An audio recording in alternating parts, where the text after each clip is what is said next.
प्यारे बच्चों, ये आपका बिजनेस स्टडीज़ का सेकंड चैप्टर है। इसमें आपके बहुत बड़े मैनेजमेंट थ्योरिस्ट आपके हैं, जिन फर्स्ट हैं हेनरी फ्योल और सेकंड हैं F.W. टेलर। तो हेनरी फ्योल ने कुछ 14 प्रिंसिपल्स दिए थे जो कि सर्टेन है और जो कि सीरियल वाइज आपको पढ़ने हैं। तो पहले थोड़ा सा मैं आपको हेनरी फ्योल के बारे में बता दूं कि हेनरी फ्योल पर्सन कौन थे, कहाँ के थे और ये क्या काम करते थे। ध्यान देंगे, बहुत इम्पोर्टेंट ये आपका लेक्चर है, तो ध्यान देंगे बच्चों। Henry Fayol was a French management theorist. Henry Fayol जो थे वो एक फ्रेंच मैनेजमेंट थ्योरिस्ट थे जो डील करते थे किसी भी ऑर्गेनाइजेशन में प्रोडक्शन से रिलेटेड एक्टिविटीज पर। इन्होंने फर्स्टली अपने 4 फंक्शंस दिए, जिसमें इन्होंने सबसे फर्स्ट चैप्टर में आपने डिस्कस मैंने आपसे किए थे। इन्होंने अपने 4 फंक्शंस को पहले मेंटेन किया था, जिसमें planning, organising, directing and controlling आते थे। लेकिन फिर उसके बाद उन्होंने एक बुक लिखी 1917 में, जिस बुक का नेम था administration of industrial and general management. इस बुक में उन्होंने 14 प्रिंसिपल्स को डिफाइन किया है, जिसमें आपके 14 प्रिंसिपल्स ये सीरियल वाइज मैंने मेंशन किए हुए हैं, तो आप जरा ध्यान से पढ़ेंगे। फर्स्ट प्रिंसिपल इन्होंने कहा है division of work. Division of work का मतलब ये होता है बच्चों कि जो भी आपके ऑर्गेनाइजेशन में वर्क है, आप उसको स्मॉल टास्क में और जॉब्स में डिवाइड कर सकते हैं। इससे क्या होता है, जो भी पर्सन आप डिवाइड करेंगे उससे जो भी पर्सन होगा वो कॉम्पिटेंट होगा अपने टास्क को परफॉर्म करने में। मतलब कहने का मतलब ये है कि जो right person at the right job, जो स्पेशल पर्सन, एक एक्सपर्ट पर्सन होता है किसी भी फील्ड का, उसको जिस काम को करने में वो कैपेबल है उसको वही वर्क दिया जाना चाहिए। क्योंकि जब वो अगेन एंड अगेन एक ही काम को बार बार रिपीट करता है तो वो अपने वर्क में एक्सपर्ट हो जाता है। तो सबसे पहला प्रिंसिपल यही कहते हैं कि अपने वर्क को आप एक साथ ना करके उसको स्मॉल्स और सब ग्रुप्स में आप डिवाइड कर लीजिए, ताकि आपके ऑर्गेनाइजेशन गोल्स इजीली अचीव हो जाएं। सेकंड प्रिंसिपल कहता है आपको अथॉरिटी एंड रेस्पॉन्सिबिलिटी।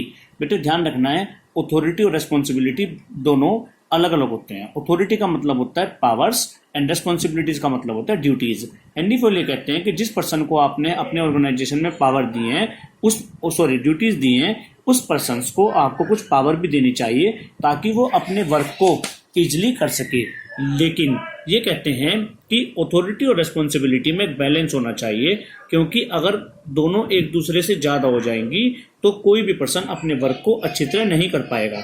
ध्यान दीजिए, ये कह रहे हैं if authority is more than responsibility then there will be misuse of power. कि यदि अथॉरिटी रेस्पॉन्सिबिलिटी से ज़्यादा हो जाती है तो कोई भी पर्सन अपनी पावर का मिसयूज कर सकता है। लेकिन और ये कहते हैं कि अगर रेस्पॉन्सिबिलिटी ज़्यादा हो जाती है तो बेटा वो पर्सन अपने काम को पूरा नहीं कर पाएगा, वो उसी में एंगेज रहेगा। उसके बाद ये कहते हैं डिसिप्लिन।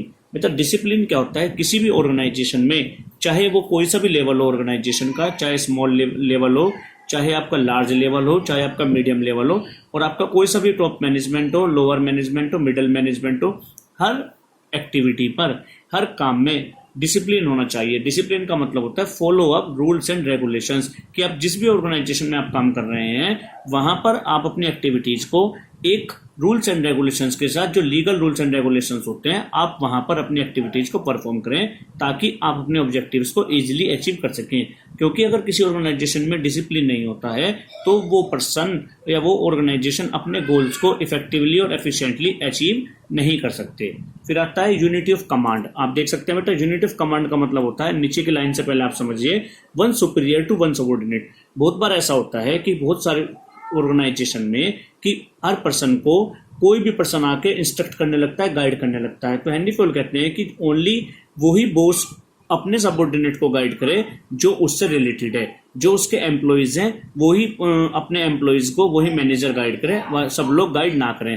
क्योंकि इससे क्या होता है, आपका वर्क इजीली हो जाएगा। तो देखो क्या कह रहा है बेटा, Fayol gives lot of the principle of management. According to this principle, Fayol says that there should be only one boss for every individual employees, which means an individual should receive order from one person. बेटे मैंने आपको पहले बता दिया, तो अपने goals को achieve करने के लिए ये बहुत इंपॉर्टेंट प्रिंसिपल है कि कोई भी जो पर्सन आपके ऑर्गेनाइजेशन में वर्क कर रहे हैं, जो भी एम्प्लॉइज आपके वर्क कर रहे हैं, जो भी उनके मैनेजर हैं, जो भी उनके हेड हैं, वही उनको इंस्ट्रक्ट करें और वही उनको रूल्स एंड रेगुलेशंस से रिलेटेड गाइडेंस भी प्रोवाइड करें और उनको इंस्ट्रक्शंस भी प्रोवाइड करें और ऑर्डर्स भी प्रोवाइड करें। उसके बाद आता है यूनिट ऑफ डायरेक्शन। बेटा यूनिट ऑफ डायरेक्शन का मतलब होता है कि जो भी आप काम कर रहे हैं, जो भी आपका ऑब्जेक्टिव है, वो आपका ऑब्जेक्टिव क्या होना चाहिए, जो आप इंडिविजुअल पर्सन का ऑब्जेक्टिव होना चाहिए वो आपके ऑर्गेनाइजेशन के ऑब्जेक्टिव से मैच होना चाहिए। कि जो भी आप वर्क कर रहे हैं, आपका इंडिविजुअल जो भी आपका ऑब्जेक्टिव है वो आपके ऑर्गेनाइजेशन का ऑब्जेक्टिव इसलिए होना चाहिए ताकि आप अपने ऑब्जेक्टिव्स को इजीली अचीव कर सकें। फिर आता है subordination of interest to general interest. देखो बेटा क्या होता है, बहुत बार क्या होता है ऑर्गेनाइजेशन में कोई इंडिविजुअल पर्सन ये सोचता है कि मेरा फायदा हो जाए, लेकिन अगर इंडिविजुअल की जगह वो सब पर्सन्स का फायदा हो रहा हो, उस फायदे को सब लोगों को मिलना हो, तो ऐसे में क्या करे, जो इंडिविजुअल पर्सन होता है वो अपना इंटरेस्ट तो छोड़ दे और जनरल इंटरेस्ट, सबके इंटरेस्ट पर काम करे ताकि पूरा ऑर्गेनाइजेशन आपका इजीली अपने गोल्स को अचीव कर सके और अपने टारगेट से अपने ऑर्गेनाइजेशन को हम बेनिफिट पहुंचा सकें। तो इसलिए आपको ध्यान रखना है कि अगर आपका अपना इंडिविजुअल इंटरेस्ट होता है तो आप उसे अवॉइड कर दें और ऑर्गेनाइजेशन के इंटरेस्ट पर आप बिल्कुल काम करें। उसके बाद आता है बेटा रेम्यूनरेशन ऑफ एम्प्लॉइज। ये बहुत इंपॉर्टेंट है। रेम्यूनरेशन का मतलब होता है providing financial and non financial incentives to the persons. आपके ऑर्गेनाइजेशन में जो भी पर्सन जिस तरह का वर्क कर रहा है, आप उसको उसके अकॉर्डिंग आप उसको फाइनेंशियल इंसेंटिव्स प्रोवाइड करें। फाइनेंशियल इंसेंटिव में आपके जैसे आप उसको वेजेस दे दें, इन सैलरी को बढ़ा दें, उसको कमीशन को दे दें। और बेटा नॉन फाइनेंशियल इंसेंटिव आपके वो इंसेंटिव होते हैं जिसमें कोई भी ऑर्गेनाइजेशन अपने एम्प्लॉइज को रिकॉग्नाइजेशन दे देता है, उनको रहने के लिए घर दे देता है, फ्री अलाउंसेस दे देता है। तो बेटे इस तरह के आप क्या कर सकते हैं, अपने ऑर्गेनाइजेशन में अपने एम्प्लॉइज को मोटिवेट करने के लिए, उनसे बेटर वर्क करने के लिए आपको टाइम टू टाइम उनको कुछ ना कुछ एक्स्ट्रा बेनिफिट्स देने चाहिए, जिसको कहते हैं रेम्यूनरेशन। बेटे इस वाली वीडियो में मैंने आपको ये 7 प्रिंसिपल डिस्कस कर दिए। इस वीडियो में मैं इतना ही रखता हूँ। इससे नेक्स्ट वीडियो में हम बाकी के जो आपके रिमेनिंग 7 प्रिंसिपल्स हैं उनको डिस्कस करेंगे और ये आपके एग्जाम पॉइंट ऑफ व्यू से बहुत ज़्यादा इंपॉर्टेंट है। तो इसलिए मैंने आपको ये वीडियो के थ्रू आपको पढ़ा दिया है।